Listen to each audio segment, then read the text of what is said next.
Boa tarde, eu sou Goli Guerreiro, sou antropóloga baiana de Salvador e estou muito feliz de estar conversando com vocês aí do lado norte do Atlântico, fazer essa conexão do sul para o norte e contar um pouco a história da invenção de um ritmo atlântico, que nasceu em Salvador na década de 1980 e tem um impacto muito forte na vida cultural da cidade do Salvador desde então.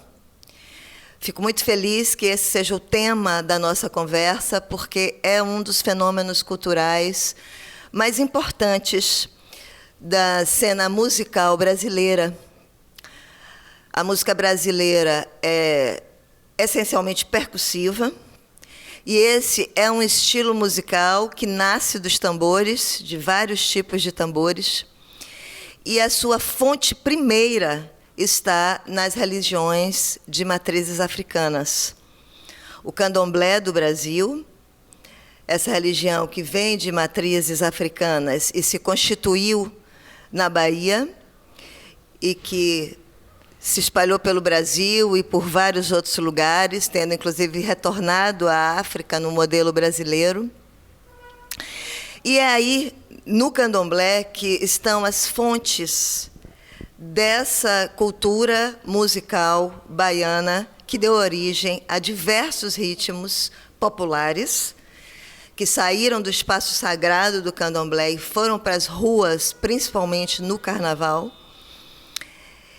Então, essa é a nossa matriz, né? A cultura religiosa afro-brasileira, que se transforma desde o início do carnaval em fenômenos musicais populares que alimentam essa cena tão rica e tão variada, que é a cena da música popular baiana, da música popular brasileira. Salvador, da Bahia, é uma das maiores cidades da diáspora africana, frequentemente mencionada como a maior cidade negra fora da África.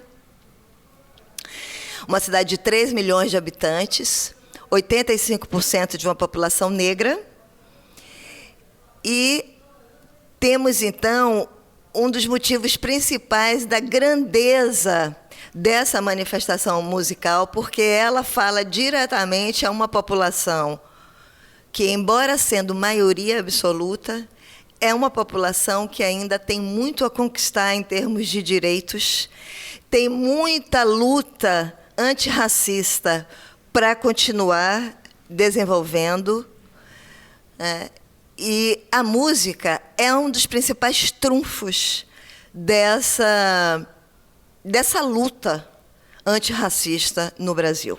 O samba reggae é um estilo, como já disse, nascido nos anos 1980, e ele vem junto com a formação de um movimento negro brasileiro.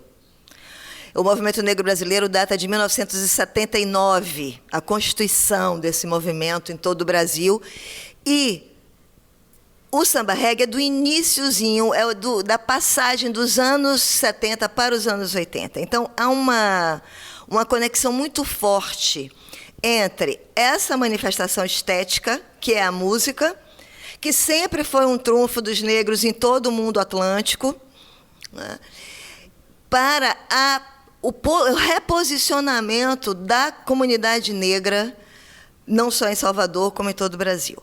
Aqui em Salvador, por ser uma cidade da música, né, reconhecidamente uma cidade com uma produção musical exuberante e extremamente variada, então, essa conexão entre a luta antirracista, o movimento negro e a produção musical é muito estreita.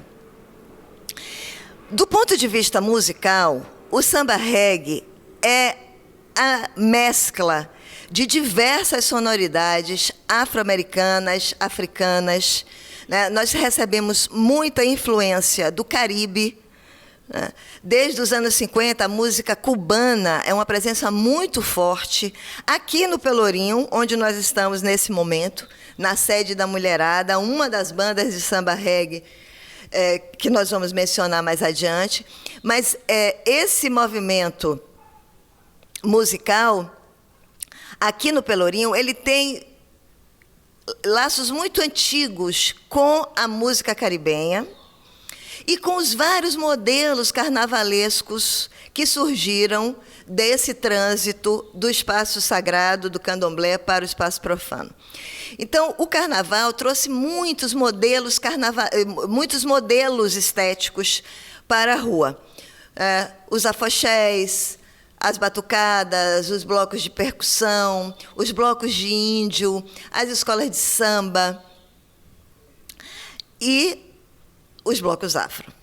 Então, o samba reggae é um produto dos blocos afro. Esse modelo, que nasce em 1974, com o Ilê Aie, no bairro da Liberdade, e depois, em 79, vem o Olodum, aqui no Pelourinho, e vários outros blocos vão se formando em toda a cidade.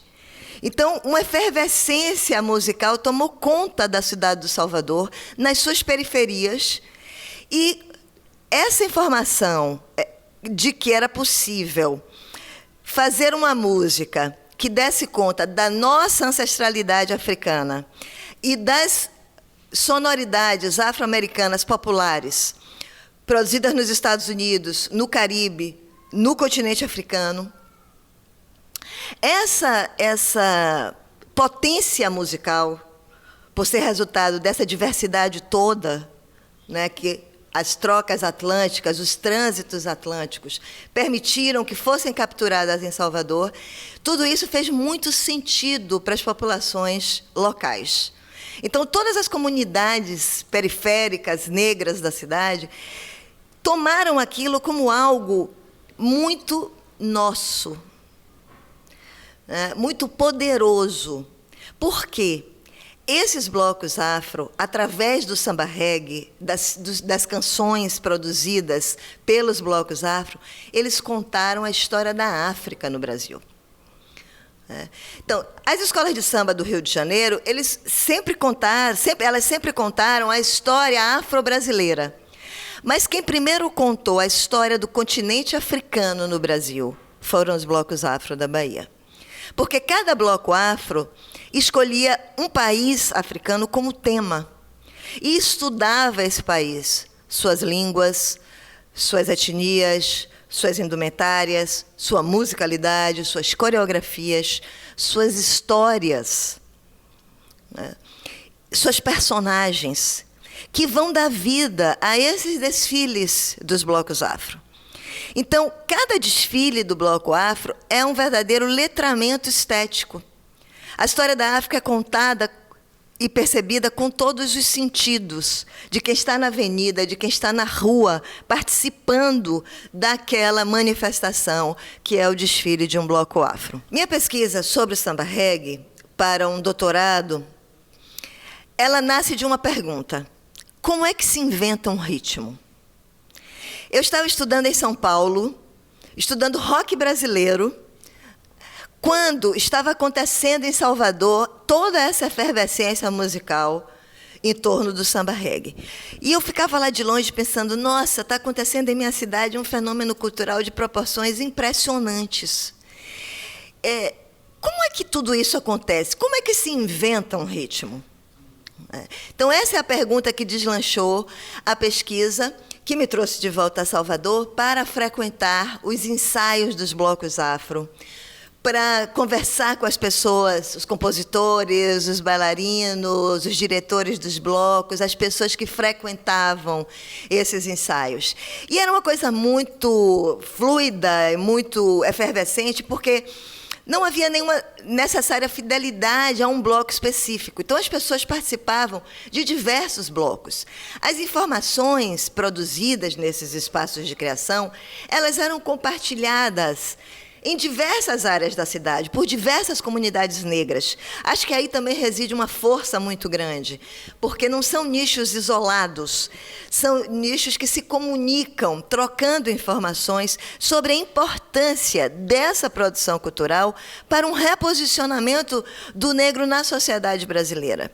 Então, era preciso dizer que as comunidades negras têm civilizações, têm culturas altamente influentes, que a África está no centro de toda a produção cultural do planeta, né? E que isso não era muito bem percebido por uma comunidade oprimida pelo racismo que domina ainda a sociedade brasileira. Então, essa pergunta, como é que se inventa um ritmo? Um ritmo é inventado pela capacidade de envolvimento das pessoas com um modelo inventado naquele lugar que vinha de onde? Vinha de referências de todo o mundo atlântico. Vinha das referências africanas, evidentemente, das referências europeias, das referências caribenhas, das referências da América do Norte e também da América Latina. Então, nós temos aí todos os territórios banhados pelo Atlântico lançando informações que foram identificadas, que fizeram sentido no chão da Bahia, né, para se dar origem, para se dar um estilo a esta maneira de cantar o mundo, de dançar o mundo, de ler o mundo. Então, por isso o ritmo atlântico, porque ele vem de várias referências atlânticas. E foi, então, para entender como esse ritmo tinha sido inventado, era preciso navegar todo o Oceano Atlântico. Não dava para pensar o samba reggae sem pensar em James Brown, sem pensar em Michael Jackson, em todo o movimento Black Power americano. Não dava para pensar no samba reggae sem as referências cubanas, sem as referências jamaicanas. Bob Marley, né, encontrou aqui na cena baiana um espaço de identificação absoluta. Então, os bares de reggae se espalharam pelas comunidades negras de Salvador. E essa musicalidade, as células do reggae, a influência do baixo, do grave, encontraram muitas semelhanças nos tambores daqui, né? Então, a musicalidade soteropolitana é muito grave, né? Então, muitas coincidências musicais por conta mesmo dessas migrações das populações negras africanas que vieram para as Américas, se mesclaram aqui para dar sentido, para dar forma a esse ritmo que, então, identificado como um ritmo atlântico. E, da mesma forma que nós recebemos todas essas influências para formatar o samba reggae, ele também foi relançado, ele se desloca daqui para os lugares de onde ele veio. Então, Paul Simon vir aqui gravar, próprio Michael Jackson, Bob Marley. Então, e os países africanos, todas as conexões com os artistas africanos, Salif Keita, enfim, toda uma comunidade atlântica que recebeu esse ritmo como algo muito próximo às suas próprias experiências estéticas em seus territórios de origem. Nesse momento de invenção do samba reggae, década de 70, 80, 90, quando é a explosão mesmo desse estilo em todo o Brasil, Salvador passa a ser reconhecida nacionalmente como a capital da percussão no país, tem a ver com um processo de reconhecimento da nossa negritude. Então, é um momento de afirmação de que o Brasil é um país negro, e isso permite que a gente possa caminhar por políticas públicas que garantam uma vida digna para essa imensa população negra. Mais de 50% da população brasileira é uma população negra. Então, essa musicalidade, ela está falando de tudo isso. Ela está realmente modificando o panorama cultural, em busca de uma modificação do panorama econômico. O poder simbólico do negro no Brasil é indiscutível. Todos os signos nacionais brasileiros eles são negros. O samba, a capoeira, a feijoada, o futebol, né? São estrelas negras que deram forma a todos esses processos. Mas o poder econômico e o poder político continua nas mãos dos brancos. Então, a luta dos estilos musicais brasileiros e do samba reggae em particular é por essa outra posição do negro no Brasil. Então, estamos falando de um fenômeno político de grandes proporções e da maior importância. Mas é claro que tudo isso tem esse vigor por conta da emoção que a música provoca. O samba reggae, muito antes de ser ouvido nas rádios, de aparecer na televisão, de chamar a atenção de artistas internacionais e também nacionais, ele era cantado e dançado pelas comunidades negras de Salvador. Essa vida musical, coreográfica, ideológica, pulsava nas entranhas da cidade, muito antes de ser um fenômeno de mídia. Quando ele chega às mídias, é porque a periferia já chegou numa posição que não dava mais para ser desconsiderada pelas empresas de mercado, de comunicação. E tudo isso passa a ser um trunfo do governo baiano para chamar a atenção para o Carnaval de Salvador. Se hoje o Carnaval de Salvador é considerado essa potência cultural, isso se deve às manifestações negras. O samba reggae é o auge de um modelo, mas os afoxés, que são um tipo de candomblé de rua, né, que trazem a música Ijexá, a música que se faz para Orixá Oxum, se tornar um ritmo extremamente popular na cidade. Então, todos os modelos negros, eles trouxeram para o carnaval, deram ao carnaval um ar, uma tonalidade preta, muito vigorosa, e que tornou o Carnaval de Salvador uma das maiores festas populares do planeta.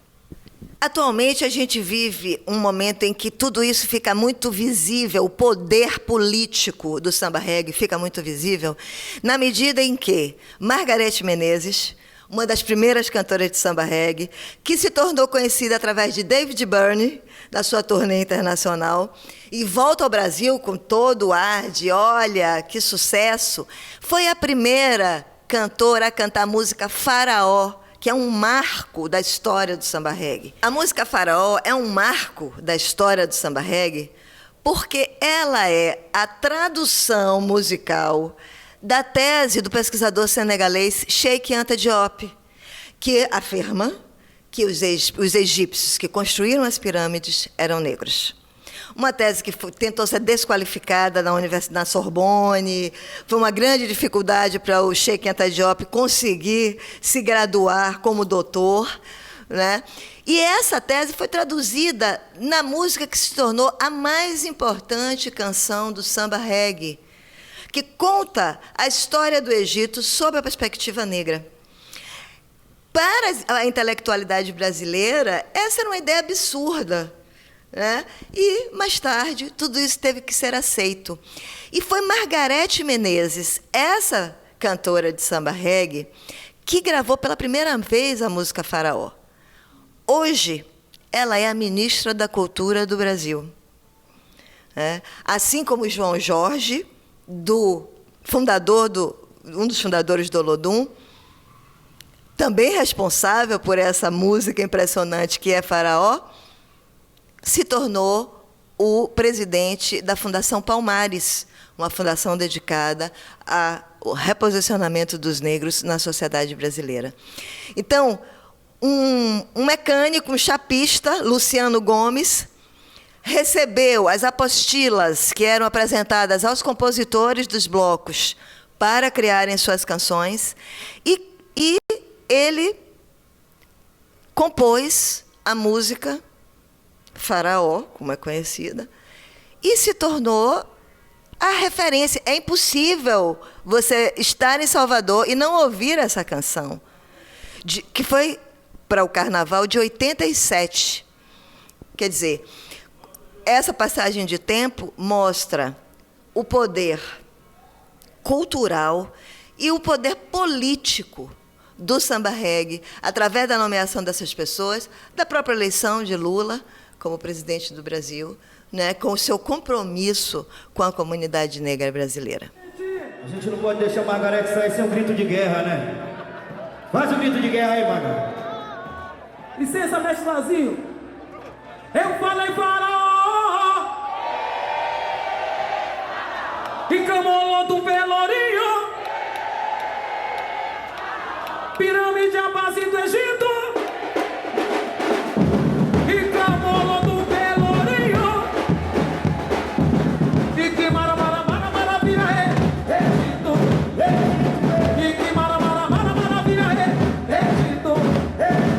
Faraó, Faraó, Faraó, Faraó, coisa linda, Deus e divindade infinita do universo, predominante, esquema mitológico, a ênfase do espírito original, formara no Éden novo cósmico, a emersão, Deus ele sabe como aconteceu, a emersão, Deus ele sabe como aconteceu, a ordem ou submissão do olho seu, transformou-se na verdadeira humanidade, epopeia do código de Quebe, inútil, gerou as estrelas, Osíris proclamou matrimônio com Ísis, e o Mauser, irado,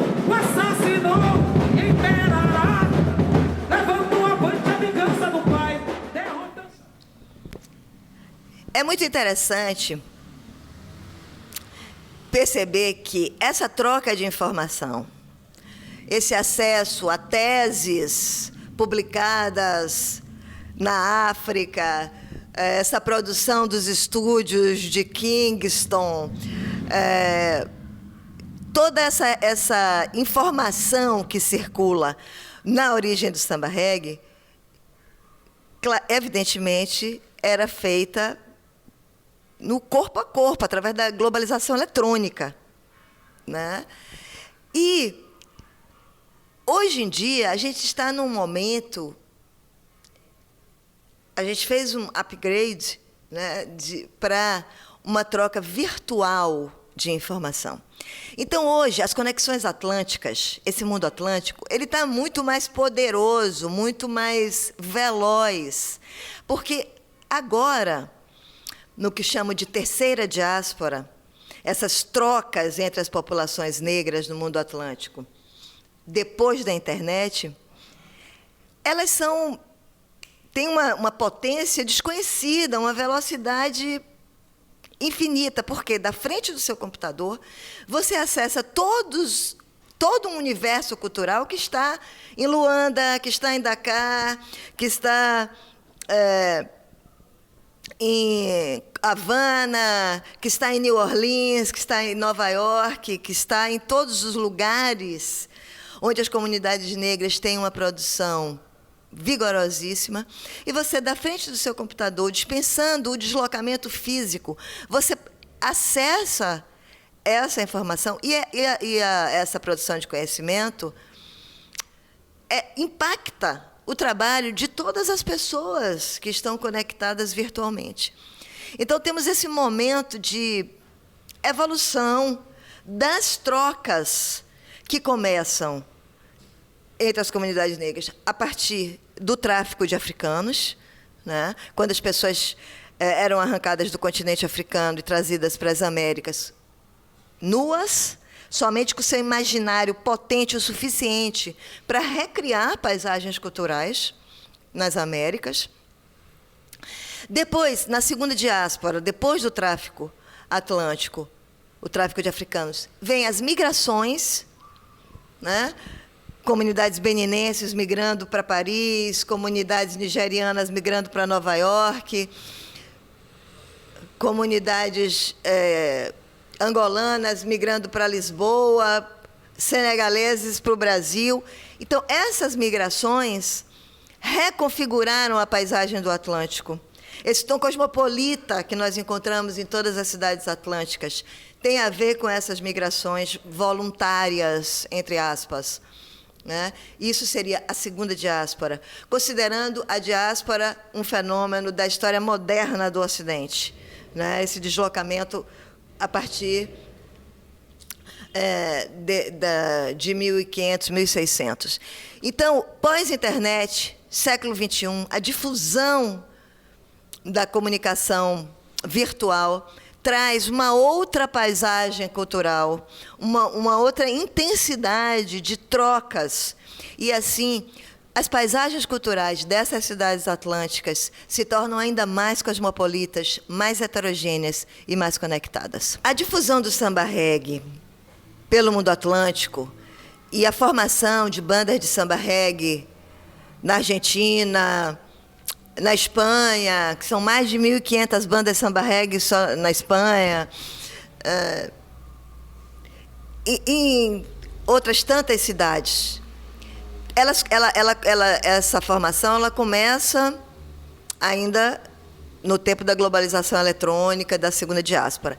Agora, na terceira diáspora, ela ganha um impulso muito forte. Então, essa quantidade enorme de bandas samba reggae, que formadas em outros lugares do mundo atlântico, tem a ver, sim, com essa facilidade de acesso via internet, mas também tem a ver com o lugar do negro no mundo, certo? Essa identificação, essa consciência da riqueza civilizacional do continente africano, dessa produção de conhecimento intelectual, estético e comportamental, que se torna cada vez mais atraente, inclusive para jovens brancos que estão em países europeus, que estão na América do Norte, também no Caribe. Há essa identificação, há um reconhecimento, né, de um novo lugar do povo negro no mundo. Então, eu acho que isso faz com que essa juventude branca, mestiça, vá lá e diga, não, vamos fazer samba reggae, porque isso aqui é bom. Uma coisa que chama muita atenção a partir da criação do samba reggae é a presença feminina nas bandas percussivas. A percussão sempre foi um espaço masculino. Tem a ver com o fato de que, no candomblé, os homens são os alabês, os percussionistas, que chamam os orixás. E, durante décadas, os homens tocavam percussão e as mulheres dançavam. Com a invenção do samba reggae, esse espaço se amplia para a presença feminina.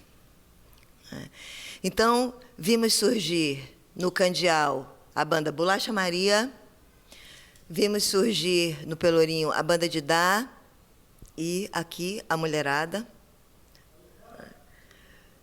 E isso significa que a possibilidade de inclusão desse universo feminino, que modifica o próprio modo de tocar. Vivian Caroline, que foi muito tempo da banda de Dá, ela diz, quando eu visto o tambor, eu me sinto poderosa, completa. É tão bonito essa ideia, né, de vestir o tambor. Isso é impossível na mentalidade de um rapaz que toca percussão, né? Então, ele usa aquilo como instrumento de poder, mas da força que ele imprime para produzir som. Né? Então, é uma mentalidade que se transforma e que gera um espaço de inclusão, né, muito mais amplo. Os blocos afro, em geral, eles já são espaços, eles são redes de solidariedade. Ali você pode chegar com o seu problema pessoal, o seu problema com sua família, o seu problema no seu trabalho, outro tipo de trabalho, E você vai encontrar ali uma rede de solidariedade. No caso de mulheres, de bandas femininas, isso tem uma importância muito grande, muito maior. É um espaço de acolhimento, porque, como mulheres, sofremos diversos tipos de violência, né? Então, ali encontramos um espaço de acolhimento, de inclusão. E isso impacta, já aprendendo aqui com o colega de vocês, na saúde mental. Por quê? Porque tudo isso tem a ver com autoestima. Participar de uma banda percussiva, ser uma maestrina, ser uma percussionista, mexe com a autoestima dessas mulheres. Elas têm ali um espaço de visibilidade, um espaço de afirmação, um espaço artístico, de manifestação artística. Então, isso dá a ela um outro lugar. E tudo isso, esse conjunto de elementos, a visibilidade midiática, as entrevistas, o figurino, né, a habilidade artística de manipular um tambor, tudo isso tem um resultado geral de grande importância, né, que também modifica esse espaço da mulher na sociedade, na comunidade. Então, os blocos afro são espaços muito amplos, são espaços muito ricos e que vão sempre precisar de muita atenção e de muito investimento para que eles continuem produzindo pérolas, não só musicais, coreográficas, vestimentar e de autoestima das pessoas que fazem parte desse universo musical.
Então, agora que vocês assistiram essas falas sobre o samba reggae, podemos conversar, vocês podem fazer perguntas e a gente vai trocar informações.